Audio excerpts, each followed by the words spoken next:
was that? Jeez. I've been at funerals that have been more like that. And I've just attended one. How are we doing, everybody? Great! This concludes my talk, because that's all I was going to do. For those of you who are late rising, I talked about, this will be a challenge. I just had cataract surgery, and I haven't gotten my prescription glasses. I have no idea what I wrote last night. You know, I'm Catholic, I'm a Christian. Some people that matters, most it doesn't. This ought to be good for kicks and giggles. How many people here grew up Catholic? Raise your hand. How many people are still Catholic? And down they go. Okay. I didn't grow up Catholic. I actually grew up Protestant. And I love to tell the story. You know, the original song had Jesus in it. Somebody took Jesus out and put angels in it. So if there's a bolt of lightning coming down, it's not going to hit me. Today I want to talk about, and sorry for my voice, I'm fighting, I just told both Mark and Alan, growing old ain't for sissies. Been fighting a sinus infection all week, and cataract surgery. I have all this stuff on my face, and I never go out in the sun. I mean, I'm whiter than Caucasian. I mean, you know. And so tomorrow when I go see the dermatologist, I'm going to have him freeze my whole head. Have you guys ever had that done before, where they freeze? Yeah. Boy, that's a rush. Brings me back to the 60s. Okay, never mind. Anyway, so I'm going to talk about gifted energy. And I became a fan of Tesla years ago. You know, famous people don't pop into the readings I do unless they're connected to that person, right? I don't know any famous people that have passed. And Sitting Bull has come through. Geronimo came through, which was, this was years ago, and she has some exciting stuff. And the image of Geronimo is a powerful, powerful image. I mean, he was just a magnificent warrior. And Tesla came through, because I recognized the black and white picture of Tesla. And he was giving somebody coordinates. And she was writing them down as fast as, and I have no idea what machine she was doing or, you know, or whatever. So I've been fascinated with Tesla. And he always says the universe, think in terms of the universe as vibrations, energy, and frequency, right? So we talk about energy. So I'm fascinated with science. It appeals to the left side of my brain, the logical, analytical side. Right side, creativity,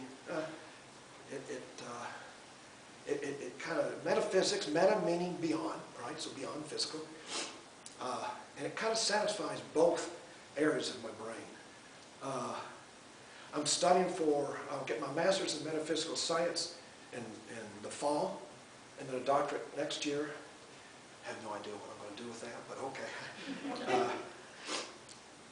So I want to talk about meditation. And how many people here meditate on a regular basis? If you don't, it's okay. When I went to the hospital, I was in the hospital for 8 months, had to have a heart and kidney transplant, and that was 4.5 years ago. I haven't gotten back into the routine of meditating. So I need to get back into that routine of meditating. So, the energy of our metaphysical gifts, everybody here has those gifts, how they manifest within you and how we use them. I once heard somebody, it's actually a homily at a Catholic church. He said, the mission in life, finding our gifts, and the purpose in life is to use those gifts. So we have to use those gifts to help people, right? So as I look at the energy of metaphysics, I start with meditation. You know, being in the hospital, how many people have ever been in a hospital? Raise your hand. You can't meditate in the hospital. You know, I was hooked up to 3 tree of lives, and they were bells and whistles and everything going off. But once I came out of that, unfortunately, I got out of the habit.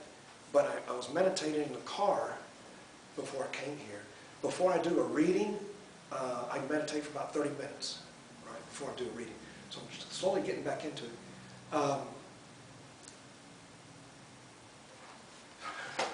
That's about half of my talk. Oh boy. It'll be a long time for messages, ladies and gentlemen. So the first one's meditation. When I first started to meditate, I got into a circle. I was invited by Annette Brown. My wife Mary and I went into a circle, and I was in sales. Sales, you're supposed to listen, but Salespeople, we talk, right? We talk ourselves out of sales more than we listen. And I couldn't stand the silence. You know, it's just deafening to me. And then I got to where I really enjoyed the silence, right? So meditating, just even spending 5 minutes. And Spirit gave me this line, when we hear nothing is when we hear everything. Everything that we're supposed to hear. And if you've gotten here at 10:30 for Rosie's part of the meditation, her meditation, her healing, it's really good. So the first one's meditation. Second one is recognition. Recognizing energies that come into while we're meditating. How do we do that? By practice. I mean, I remember I had been in this circle for probably 3 or 4 months. Then Emilio, who most of you know, was the head of the circle and said, hey, listen, you're going to give a message tonight to somebody. And I'm like, oh, God, this is going to go off the rails real quick. So there was Teresa across from me, lovely lady, who's still friends with her. And I said, okay, Teresa. And you should have seen me. I was closing my eyes so hard as if I could see better. I was going, which makes no sense at all. And I saw a dog tag in the shape of a heart. Oh my gosh, that's the silliest thing I've ever heard of. And when Teresa said my dog was just diagnosed with a heart condition, that was the energy. I recognized that coming through. So recognition of the energies that come through is real important to us. Being a left brain person, right? Readings can be difficult, you know, because is this a memory? Am I really looking at this?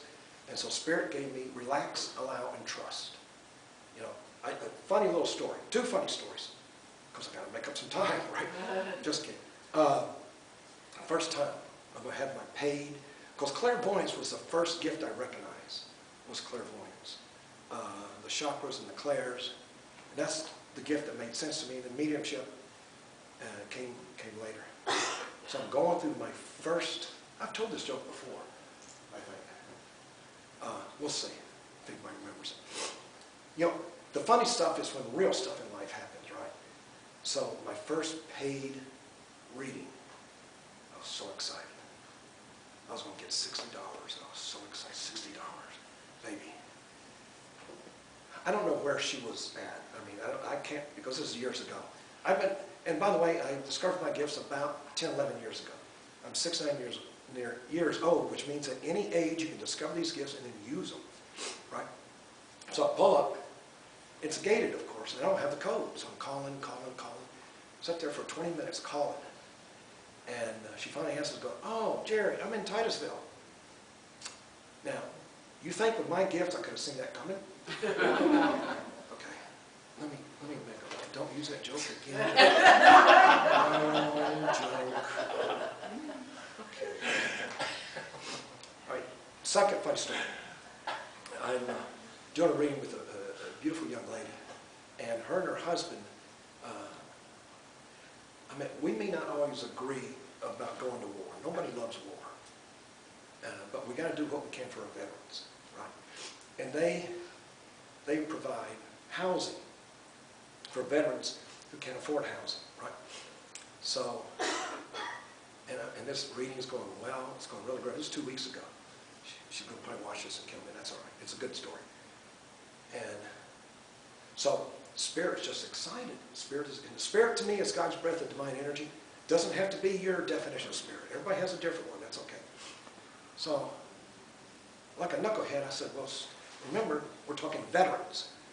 So I told her, I can't remember her name now, I said, Spirit is really excited and blessed all the work that you do for our veterinarians. She had this puzzled look. So anyway, another thing I do when I'm doing a reading, how many people here can clear your mind? God bless you. I can't clear my mind. I have ADD in case you haven't noticed. So, Spirit said, okay, let's cleanse your thoughts. You have a hard time. I have what they call the jumping mind. And so, Spirit gave me this, cleanse my thoughts, ease my fears, and erase my doubts. And I say that before every reading. All right, so we're talking meditation and recognition. And the second thing is application. So how do we apply these gifts once we learn? And it took me, I practiced for probably, I don't know, 2 or 3 years before I went out and, you know, here comes a funny little story, all right? My very first reading, I practiced with my good friend Rich. And the reading's going well, and I'm like, how does a reading end? I don't know how a reading ends. And all of a sudden, I saw this big opera lady singing. You know where I'm going? And so, me being not the sharpest tack in the drawer, I go, well, I don't know who this person is. And she was like, what? Yeah. So, yeah. When the fat lady sings, right? And so, that's how I learned. So how do we apply these gifts then? Because we're supposed to use these gifts to help people. You know? And so when you look at the energy of gifted energy, we all have gifted energy. It's great to come here, get messages, but then what do we do with it, right? How many people here do readings? I know Terry does. Anybody? Rosie does. Okay. You're holding out on me. I know who you are. I will find you out. Applying the energy to help people. Right? So we take those energies, and that's what the circle taught me, is to recognize energies that are coming through. I mean, when I do, let's face it, if I'm doing a psychic reading, I just do a reading, right? And whatever comes through, comes through. But if I know people who don't have a lot of loved ones that have passed. Me, I've had,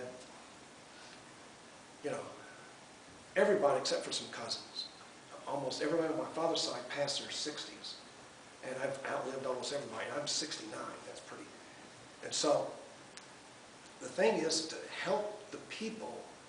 You know, there was this, you know, and these are God-given gifts. Sorry, lost my train of thought. So, I was doing one of those tent things, psychic, you know, and nobody was showing up. I said donation. It was Ottoman, if you know where Ottoman Park is, they were having a big Halloween thing that was just fantastic. I said, well, I don't drink anymore because of the heart and kidney transplant. And I wasn't going to drink then, but they were playing classic rock. And I said, oh. So finally, all these people started lining up, and it was in the rain. It was raining, they were lining up to come in and talk to me. I wouldn't stand to come in and talk to me in the rain. This one elderly woman came in, and she'd been waiting about 20, 25 minutes. And as I start to go through the reading, I see a little boy. I see blue, you know. And I told her, I said, I see a little boy here. And she started crying. She said, that's my brother. Now this lady was probably maybe mid-late 70s, somewhere in there. And the boy, I could hear him saying, please tell her it wasn't her fault. And she just collapsed, almost collapsed in my arms and started sobbing. And the story was, when she was, I think, about 7 or 8, and her little brother was about 5, he ran out into the street, and a car hit him and killed him. And all the parents in the family blamed her and ostracized her from the family. Now, she was about 7 years old. She's now in her 70s, so she's been living with this all of her life. That shows you how we can use our gifted energy to help people. Okay, last thing. I think when Annette really taught me that when that door is cracked, when Spirit shows that you have an open mind and you're willing to use gifts, use your gifts to help people, then there's an obligation on our part, right, to use those gifts. You don't have to do this. I only do about 2 or 3 readings a week. I'm focusing more on writing, but we have an obligation then to use these gifts, right, to help people. And so, oh, here's 2 pages I forgot. No, I'm just kidding. It wouldn't surprise me if I forgot. Every time I write these out, I went, oh, this is going to be so long. I'm not going to have time to do messages. Then as I stand up there, I'm like, you knucklehead, my God, what was that, like 8.5 minutes? Anyway, thank you for coming here. It's great that you come here. My only advice is if you can get in a circle. That's where I discovered my gifts. At the age of, I was 57, 58. Yeah. And I started doing this in 2016, so about 8 years ago. And yeah, just get in the circle if you can. And there's all these meetups, and you guys have all kinds of classes here. And even though Catholicism, I'm not going to be able to speak in a Catholic church. I can't, you know, okay, all those who have a dead grandmother stand up. That's not going to go really well in a Catholic church, okay? And so, Annette graciously lets me come here and talk, and I appreciate it. So thank you for listening this morning. Look forward to the messages. Thank you.